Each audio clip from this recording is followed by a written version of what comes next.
तो क्या वशीकरण करके या तंत्र करके, ब्लैक मैजिक करके क्या किसी का खोया हुआ प्यार वापस पाया? पीपल का पत्ता लेना है, उस पे उस लड़के का या लड़की का नाम लिखना है, एक नींबू लेना है, उसमें 7 लौंग लड़के या लड़की का नाम लिखना है और उसको एक अपने सिर से 7 बार घुमा के। अगला इंसान इग्नोर कर रहा है लेकिन हम प्यार करते हैं उससे, तो उसको कैसे वश में कर सकते हैं? तो उसके एक वशीकरण एक माध्यम है जिसके जरिए हम उसको पा सकते हैं। मान लो पति बात नहीं मानता या बाहर कहीं मार रहा है, तो किस तरह वश में किया जाएगा? 7 लौंग और 7 इलायची लेनी है, अपने पल्लू से बांध कर रात को सो जाना है। उसके बाद में सुबह जब चाय बनाओ या कैसे भी घर में खाना बनाओ, उसमें उस चीज़ को डालकर, लौंग और इलायची को डालकर पति को पिला दें। जैसा आप कहोगे वैसा ही वो करेगा, आपकी बात सुनेगा। अगर गुरुजी किसी को लंबे समय से कोई गहरी बीमारी है तो उसको ख़त्म करने के लिए क्या उपाय किया जा सकता है? कि जैसे हम घर में भगवान की पूजा करते हैं, ठाकुर जी की पूजा करते हैं, जो हम उनको ठाकुर जी को स्नान कराते हैं, जो उनका चरणामृत होता है, अगर वो नियमित रूप से उस चरणामृत को पीते हुए ये मंत्र बोलना है, ओम नमो भगवते वासुदेवाय नमः। नमस्कार। इस पॉडकास्ट में जितने भी ज्योतिष, अंक ज्योतिष और तंत्र विद्या के उपाय या टोटके हैं वे सिर्फ सामान्य जानकारी के लिए हैं। इन्हें अपनाना या किसी भी सेवा के लिए पैसे देना पूरी तरह आपकी जिम्मेदारी होगी। इसके अच्छे या बुरे परिणाम की जिम्मेदारी भी आपकी ही होगी। अगर आपको कोई नुकसान, फायदा, मानसिक या भावनात्मक असर होता है तो उसके लिए द डार्क वर्स, इसके निर्माता या टीम का कोई भी सदस्य है या होस्ट, इसका कोई भी जिम्मेदार नहीं होगा। तो कृपया कोई भी बड़ा फैसला लेने से पहले खुद सोच समझकर निर्णय लें और ज़रूरत पड़े तो किसी एक्सपर्ट की सलाह लें। नमस्कार, जय श्री राम दोस्तों, स्वागत है आपका द डार्क वर्स के एक और नए एपिसोड में।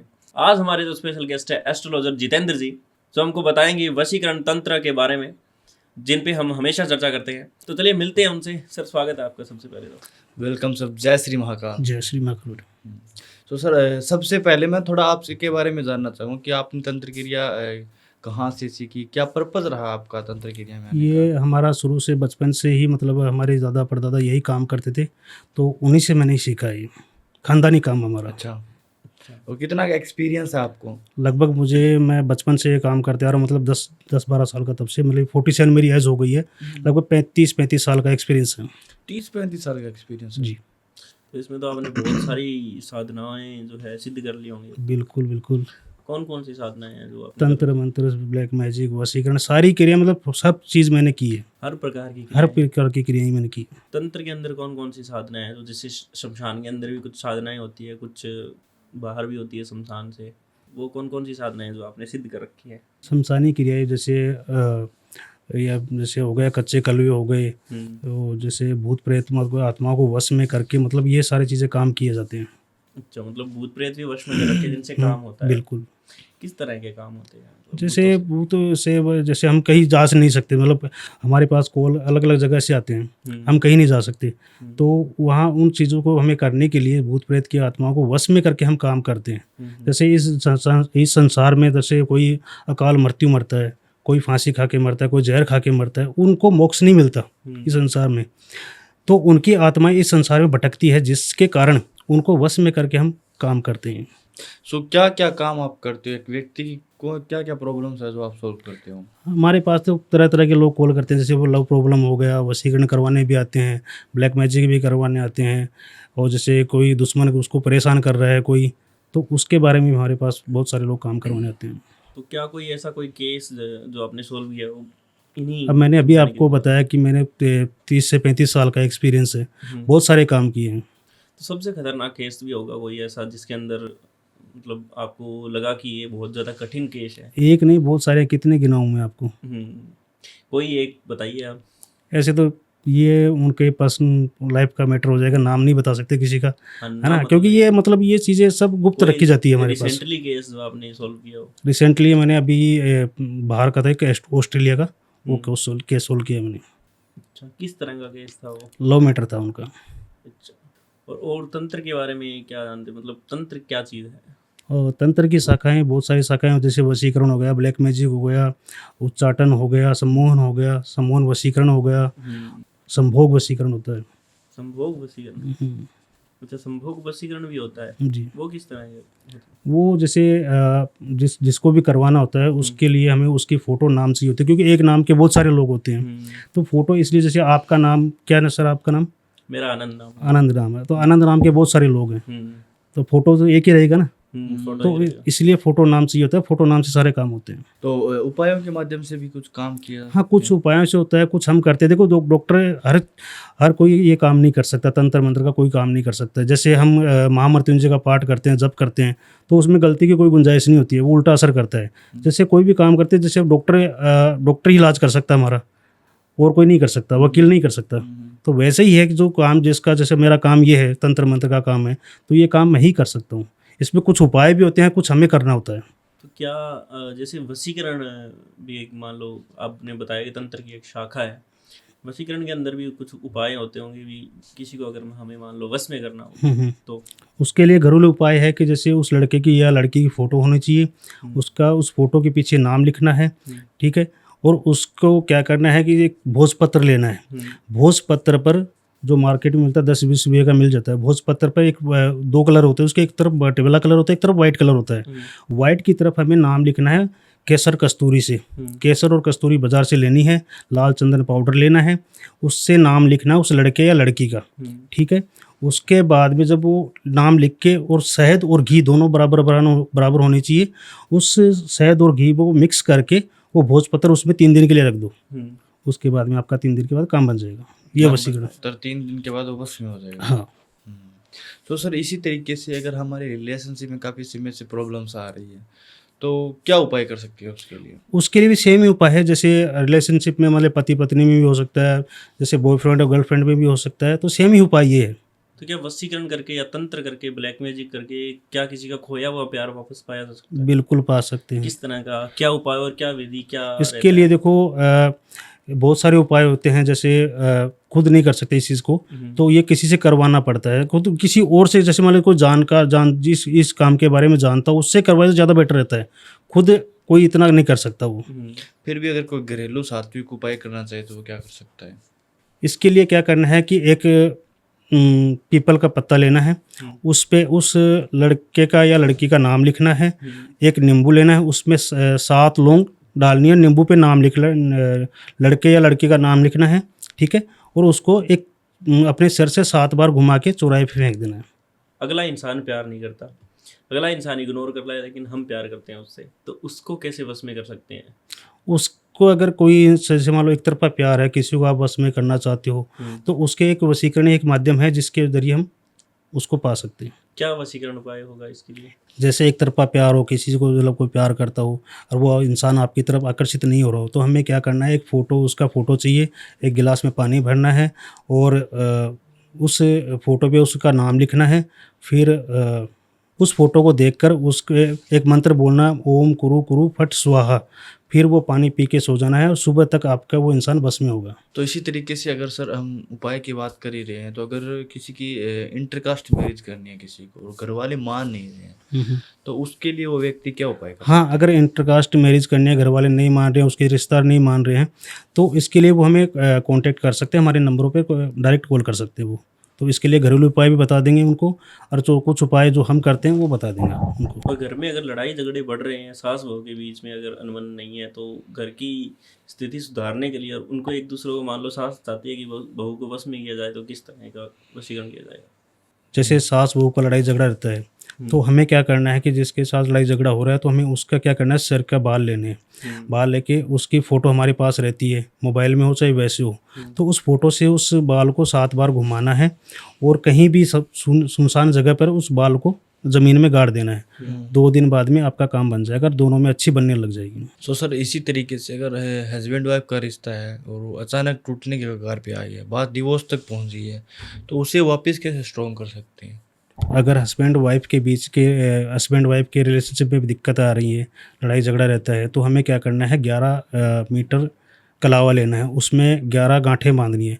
हर गांठ बांधने के, जैसे गांठ बांधते हैं तो हमें एक मंत्र बोलना है, ओम कुरु कुरु फट स्वाहा, ठीक है। उसके बाद में ये आधा बीच में से तोड़कर कलावा अपने हस्बैंड के राइट हैंड में बांध दे, दूसरा पत्नी है वो अपने लेफ्ट हैंड में बांध ले। इसके बाद में दोनों के बीच में मनमुटाव बिल्कुल ख़त्म हो जाएगा। गुरुजी अगर पत्नी बात नहीं मान रही है तो पति अगर चाहता है कि उसको वश में किया जाए तो किस तरह से कंट्रोल कर सकता है? बिल्कुल, तो पति को क्या करना है कि उसके अपनी पत्नी के 3 बाल लेने हैं और उसकी फ़ोटो और अपने बटुए में रखे और बाल है वो अपने बटुए में रखें। जिस तरह के से वो बटुए में बाल रखेंगे, जिस तरह हम बटुए में बाल रखेंगे, उसी तरह पत्नी उसके बस में हो जाएगी, जैसा वो कहेगा वैसा वो करेगी। अच्छा, और अगर पति को वश में करना हो तो मान लो पति बात नहीं मानता या बाहर कहीं मुंह मार रहा है तो किस तरह वश में किया जाएगा? अगर आप अपने पति को वश में करना चाहते हो तो आपको क्या करना है कि 7 लौंग और 7 इलायची लेनी है, अपने पल्लू से बांधकर रात को सो जाना है। उसके बाद में सुबह जब चाय बनाओ या कैसे भी घर में खाना बनाओ, उसमें उस चीज़ को डालकर लौंग और इलायची को डालकर पति को पिला दे, चाय में पिला दे, तो पति अपने जैसे अपने पल्लू के गांठ बांधी थी वैसे ही पति उसके बस में रहेगा। जैसा आप कहोगे वैसा ही वो करेगा, आपकी ये बात सुनेगा। गुरुजी अगर गर्लफ्रेंड बॉयफ्रेंड है या पति पत्नी भी है, प्रेमी और प्रेमिका, उनके बीच में अगर कोई तीसरा बंदा आ गया है तो उसको हटाने के लिए किस तरह का वशीकरण किया जाएगा? उसके लिए हमें क्या करना है कि 2 नींबू लेने हैं।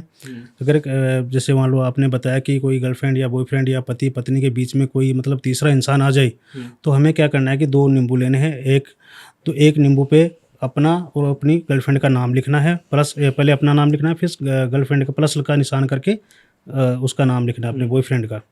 दूसरे नींबू पे क्या करना है कि जैसे तीसरा इंसान आ रहा है आप दोनों के बीच में, तो उस पे उसका नाम लिखना है, फिर क्रॉस कर देना है और उसमें एक कील गाड़ के उस नींबू को जला के और उसकी राख वो बाहर फेंक देनी है और मंत्र बोलना है बाहर फेंकते हुए, ओम कृष्णाय नमः, ये मंत्र बोलना है 11 बार।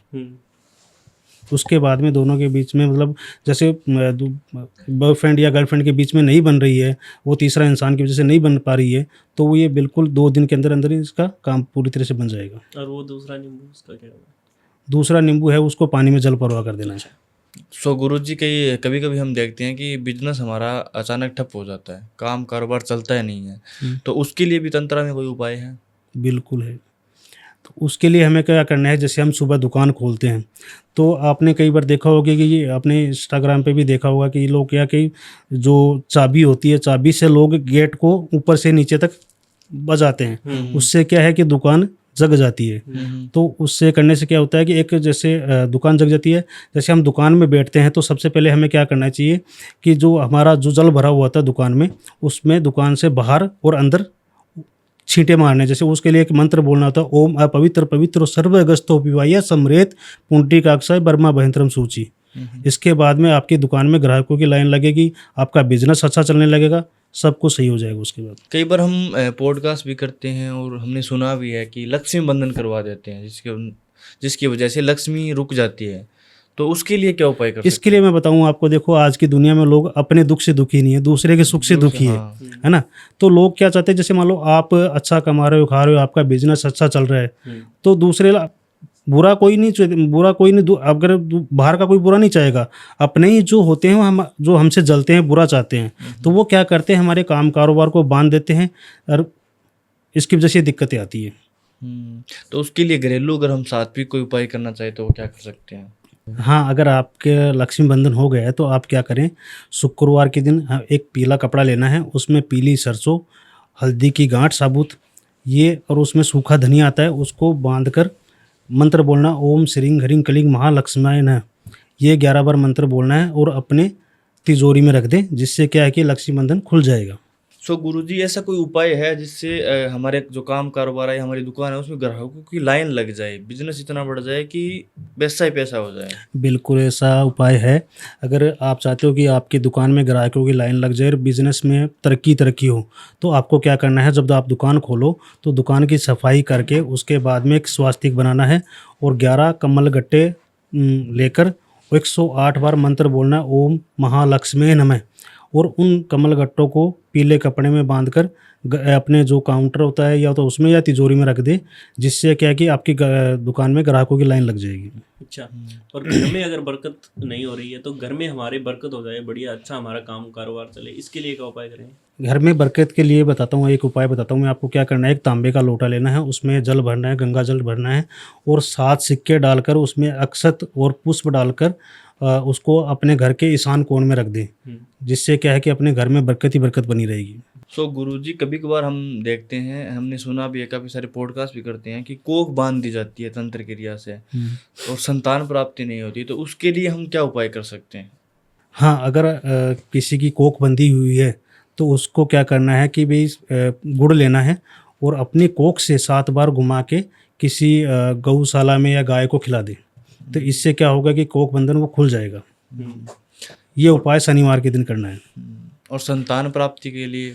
संतान प्राप्ति के लिए ये करना है कि आपको जैसे घर में लड्डू गोपाल लेके आना है और उनकी नियमित सच्चे मन से अपना पुत्र मानकर पूजा करनी है। और घर में जो पति पत्नी का बेडरूम है उसमें एक बेबी का, छोटा बेबी का फोटो लगाइए, जिससे क्या है कि संतान प्राप्ति का योग बन जाएगा। अगर गुरुजी किसी को लंबे समय से कोई गहरी बीमारी है तो उसको खत्म करने के लिए क्या उपाय किया जा सकता है? अगर किसी इंसान को बहुत सा लंबे समय से कोई बीमारी चल रही है तो उसके लिए उसको ठीक होने के लिए, जैसे मान लो दवाई भी असर नहीं कर रही है और वो तो उसके नेगेटिव एनर्जी का भी प्रभाव हो सकता है, तो हमें इसके लिए क्या करना है कि जैसे हम घर में भगवान की पूजा करते हैं, ठाकुर जी की पूजा करते हैं, जो हम उनको ठाकुर जी को स्नान कराते हैं, जो उनका चरणामृत होता है, अगर वो नियमित रूप से उस चरणामृत को पिएँ, ओम नमो, पीते हुए ये मंत्र बोलना है, ओम नमो भगवते वासुदेवाय नमः। तो इस मंत्र का जप करते हुए उस चरणामृत को रोज़ पिए तो कुछ ही समय में बीमारी दूर हो जाएगी। गुरुजी, अगर हमारे घर के ऊपर मान लो किसी ने, पड़ोसी ने या हमारे दुश्मनों ने काला तंत्र करवा दिया है, जिसकी वजह से हमारे ऊपर सभी के ऊपर मान लो नेगेटिव एनर्जी वगैरह का कोई साया है, तो उसको ख़त्म कैसे किया जा सकता है? अगर आपको ये लगता है कि आपके घर में नेगेटिव एनर्जी का वास है, तो उस नेगेटिव एनर्जी का मतलब पहचान ये होती है कि आप मतलब परिवार में मतलब आपस में लड़ाई झगड़ा बना रहता है, हारी बीमारी आए दिन रहती है। तो इसके लिए हमें क्या करना है, एक उपाय बताता हूँ। उसके लिए हमें क्या करना है, एक कांच का गिलास लेना है। कांच के गिलास में पूरा नहीं भरना गिलास को, पानी का थोड़ा खाली रखना है और एक लेमन लेना है, नींबू लेना है। उस नींबू को उस कांच के गिलास में डालकर पूरी रात रख दो। अगर नींबू नीचे चला जाता है तो नेगेटिव एनर्जी का प्रभाव है हमारे घर में, अगर ऊपर रहता है तो नेगेटिव एनर्जी नहीं है। सो गुरुजी, अगर हम रिलेशनशिप की मेनली बात करें तो रिलेशनशिप में चलता रिलेशनशिप है वो अचानक टूट जाता है, तो उसे स्ट्रॉन्ग करने के लिए या फिर रिलेशन टूट गया है तो पार्टनर को आकर्षित करने के लिए क्या उपाय हम कर सकते हैं? इसके लिए मैं आपको एक उपाय बताता हूँ। आपको क्या करना है कि शनिवार के दिन एक तेज पत्ता लेना है, उस पर नाम लिखना है, अपना लिखना है और अपने बॉयफ्रेंड हो चाहे गर्लफ्रेंड हो या पति पत्नी हो चाहे कोई, उसका नाम लिखना है और 3 प्लस के निशान लगाने हैं। दूसरी तरफ हमें एक मंत्र लिखना है, ओम कुरु कुरु वश्यम स्वाहा, ये मंत्र लिखना है।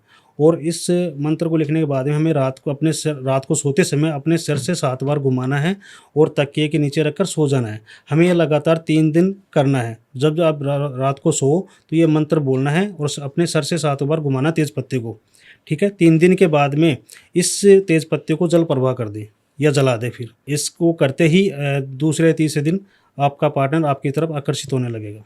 गुरुजी, अगर हमें कोई हमारा दुश्मन तंग कर रहा है और शत्रु नाश के लिए हमें कोई उपाय करना है, तो किस तरह का वशीकरण या उपाय किया जा सकता है? हाँ, अगर आपका शत्रु आपको परेशान कर रहा है ना, तो इसके लिए आपको क्या करना है कि एक हांडी लेनी है। हांडी लेनी है और 3 लेमन लेना, नींबू लेना है। तीनों नींबू पर उस शत्रु का नाम लिखना है और एक कील लेनी है।